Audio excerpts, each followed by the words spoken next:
Better screening certain Muslim immigrants first came up. One of the big defenders was Carl Higbie. He's a former Navy SEAL and a Trump supporter, and he joins us now. Carl, good to see you. So Thanks for having me, Megyn. You heard the mayor's position, which is, we don't do that kind of thing. We don't create registries based on religion. Yeah, well, we have in the past. We've done it based on race, we've done it based on religion, we've done it based on region. And the fact is, he also brings it back as like a constitutionality issue. The problem is people outside this country are not protected under the same constitutional rights as we are in America. So you think it's a good idea, and you don't care that this is some sort of a slippery slope where Muslims may get just lumped into some group where they get put on a registry, and some aggressive law enforcement actor in the future might abuse that list. No, absolutely. Look, there's always a case for abuse in this thing.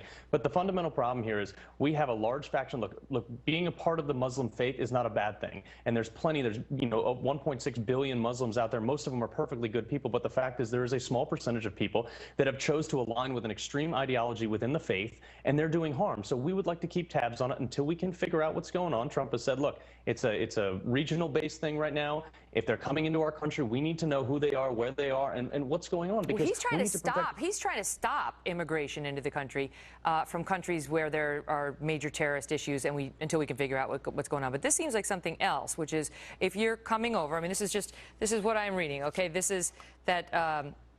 Again, the Kansas Secretary of State, Chris Kobach, who helped write the tough immigration laws in Arizona, said today that Trump's policy advisors are discussing drafting a proposal to reinstate a registry for immigrants from Muslim countries,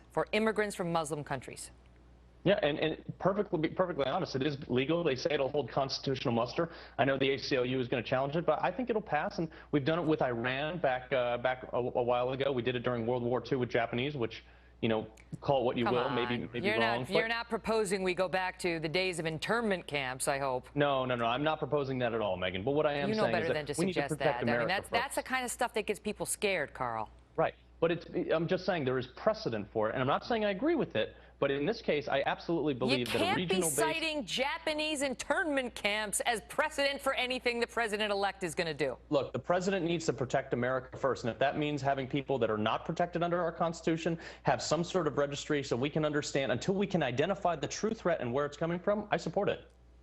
You get the protections once you come here. All right. Carl, good to see you. Thank you, Megyn. Still ahead, President Obama delivering